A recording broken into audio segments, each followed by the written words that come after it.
আসসালামু আলাইকুম। আমি আইরিন সাজ্জাদ রেসিপি থেকে আজ আপনাদের জন্য ফুলকপি আলু দিয়ে কই মাছের একটা রেসিপি নিয়ে এসেছি।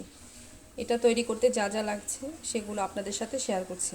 আমি এখানে ফুলকপি আলু এভাবে কেটে নিয়েছি, টমেটো দুটো এভাবে কেটে নিয়েছি, কাঁচামরিচ, আদা রসুন বাটা 1 চামচ, কই মাছ দুটো নিয়েছি আর পেঁয়াজ কুচি।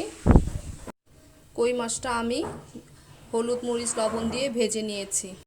এখন আমি অন্য পাত্রে সরিষার তেল দিয়ে এখানে পেঁয়াজ কুচি একটু ব্রাউন করে এখানে আমি হলুদ মরিচে গুঁড়ো দিব, আদা রসুন বাটা আর লবণ দিয়ে মশলাটা কষিয়ে নিব। এখন আমি মশলাটা কষিয়ে এখানে আমি ফুলকপি আলু টমেটো দিয়ে এটা রান্না করে যে কই মাছটা ভেজেছি সেটা এখানে দিয়ে দিব।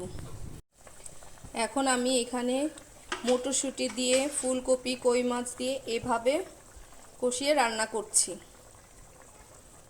তৈরি হয়ে গেল আমার ফুলকপি দিয়ে কই মাছ রান্না। আমার এই রেসিপিটি যদি আপনাদের কাছে ভালো লেগে থাকে অবশ্যই আইরিন সাজ্জাদ রেসিপিতে লাইক কমেন্ট সাবস্ক্রাইব করতে ভুলবেন না। ফ্যামিলি ফ্রেন্ড সকলের সাথে শেয়ার করে দেবেন। আমার সাথে থাকার জন্য ধন্যবাদ।